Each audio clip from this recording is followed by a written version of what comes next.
Good afternoon, Connect family. Look, I appreciate everybody getting on this afternoon. I hope this Monday afternoon finds you healthy and safe wherever you are in this crazy world that we're living in right now. So I just hope you're all staying safe.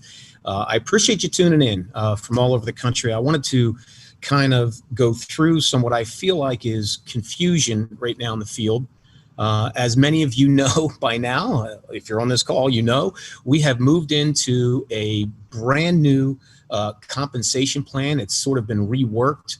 And one of the things that changed significantly was the point structures, right? And this point structure change has, I'm sure, created a lot of questions and certainly some confusion. And this is just feedback that our field team has received, whether it be via text, email, phone calls, since the day of that transition. And of course, everybody knows that was midnight, 11:59 p.m. Central Time, July 12th. You woke up on the other side of that on July 13th, and everything was different, right?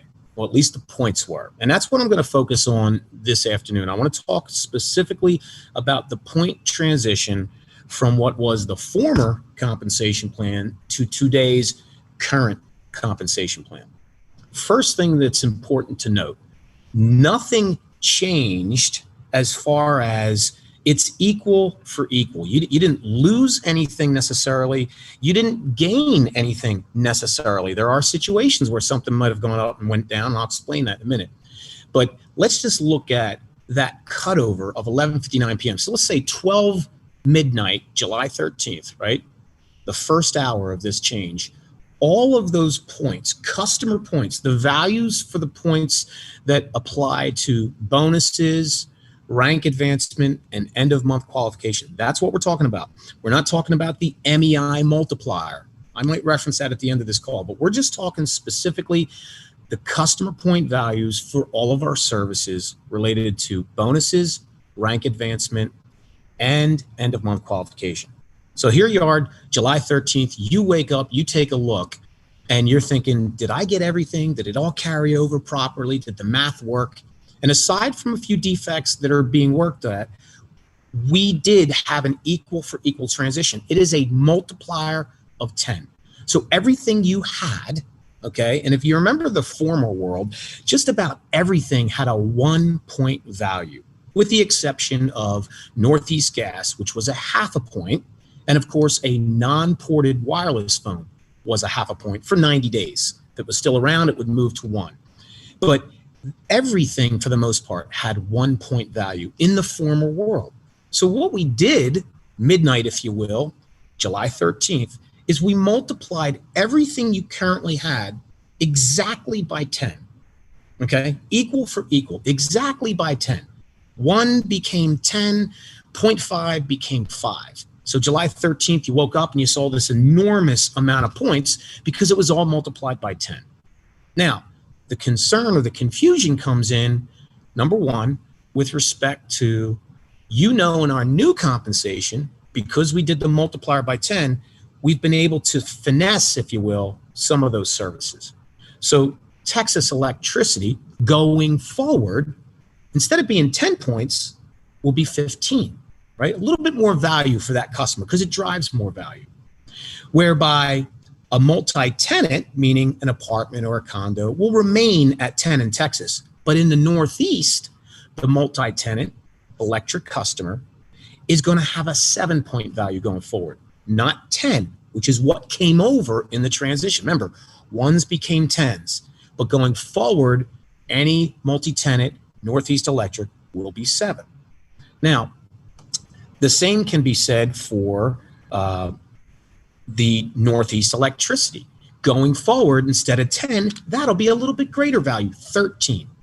So you'll see that going forward, you can get more points for some of these services and maybe a little bit less value for the multi-tenant in the Northeast that I just mentioned on electricity, right? But the point is that doesn't take place until you enroll new customers, okay? But the existing ones that came over may have also been slightly modified. And this is what you could be seeing. You're looking at your personal customers. You're saying, well, I have some 15 pointers that came over. Well, they didn't really come over as 15. There was a change. It could have happened at midnight on July 13th. It could have happened on the 14th. What happens is there's three factors that can change the points to the new structure, right? Everything, we'll just say everything became a 10, and these three factors could move it to the new variance that we created, right? Your Texas electricity could go to 15, your Northeast electricity could go to 13, your Northeast multi-tenant could go to 7, right? These three things could take place to impact those existing customer points.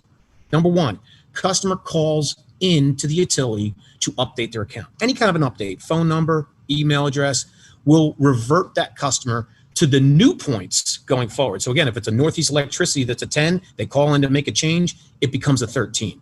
If it's a multi-tenant that's a 10, they call in to make a change, it becomes a 7. Texas electricity calls in to make a change, it goes from 10 to 15, okay? That's number one, customer calls in to make a change. Number two, renewed contracts, right? Or a customer slips into a variable. Those are changes on the account. Those changes would, again, then apply the new point variances to those customer accounts, right? A renewal of a 10-point electricity customer in Texas will renew and become a 15-point. A renewal of a 10-point multi-tenant electricity customer in the Northeast will become a 7 in the new world, right? So any kind of a change of a renewed contract or they slipped into a variable. That's the second factor that will make the points match our current new comp. The third factor is if the PUC does any updates to that account, unbeknownst to us, and we don't control that, but if they update those accounts at any time, then that'll trigger the point change if there is indeed that variance. Again, 10 to 15 for electricity in Texas, 10 to 13 for electricity in the Northeast, 10 to 7 for Northeast electricity multi-tenant. Okay, so that's why you're seeing some differences in your points.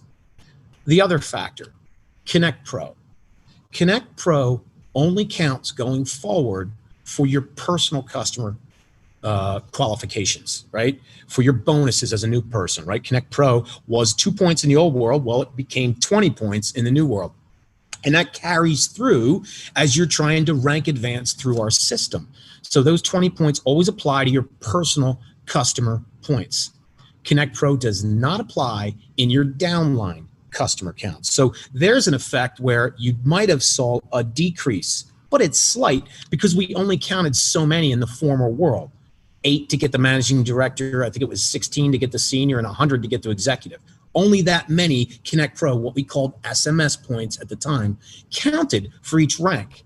Well, we removed that, but we also, important to note, lowered, okay, the team-coded customer requirements in the new world. So we've accounted for that, right? So some of those came out, but your requirements also came down to keep it an even move. So those are some things I think that are absolutely critical for you to understand. As far as defects, there's slight defects where we're showing the Connect Pro points count for team customers. We're correcting that, okay? There's a few other minor defects that are also being corrected. That is in the works right now that I'm talking to IT every day. Those things will be corrected shortly. But the reality is, again, everything you had as 1 point moved to multiplied by 10 on the morning of July 13th when you woke up. And then as these changes take place, I just mentioned those 3 aspects, that affects your points. And then as you enroll new customers, you get the benefit of these increased points as well. So I hope that clears up some of your confusion on the points. We are moving in the right direction. You're still good. You've got what you always had. We're going to clean up the defects. We'll alert you and let you know when that happens. The last piece that I will leave you with is the annual coded customers, okay? You're all familiar with what was the 300 Club, right? That was our annual incentive program.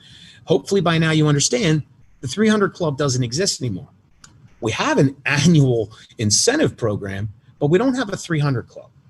The incentive program, you can go check it out in your Connect section and see the details. But what was the 300 Club really is a requirement now for just the car program. It was 300 annual coded customers is what you needed. In this new world, you need 3,000 multiplied by 10, right? Annual coded customers in order to be in the car, senior directors and up. So it's 3,000 coded customer requirement for the car program. You're in that annual window, if you get your 3,000 coded this year by December 31st, and you're a senior director and up, and you're active and you're qualified, you'll have a car in 2021, or what will be the stipend for the car in 2021, right? So understand that those 3,000 coded customers are the requirement for the car program. It is not the 3,000 club, and it's not the 300 club. Your other incentives, the trip and MEI bonus, are tied to weekly bonuses. You can look that up at Connect Central. All the information is there about our incentive program.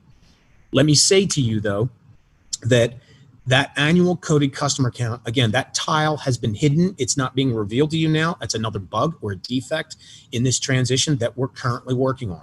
If you go to run your coded customer report, that's also showing you under construction. Same reason. That's the same bug. It's the same detail and data that you're looking for. So if you renew, again, any of these customers, that's going to change those point factors. So if your downline organization is renewing their customers, remember, a Texas Electricity customer renews, that's 10 points right now. After the renewal, it's going to be 15. A Northeast Electricity customer renews, that's 10 points right now, it's going to become 13. So that's going to help you, again, for your ACC number. And just stay tuned, that tile will be back shortly. All right, guys, that about covers everything we want to talk about here. I'm going to come back, I think, on Wednesday. I might as well just throw this out there now. I think we made this decision earlier where I'm going to come on Wednesday. I haven't decided what time, whether it would be YouTube or Facebook Live, but I want to talk specifically to our Texas associates, or anybody that's enrolling personal customers in Texas. I want to talk about the personal customer report and the statuses of those customers as they move through from pre-verified to pending to active. So make sure you look for that, and you'll hear from me on Wednesday specifically about that.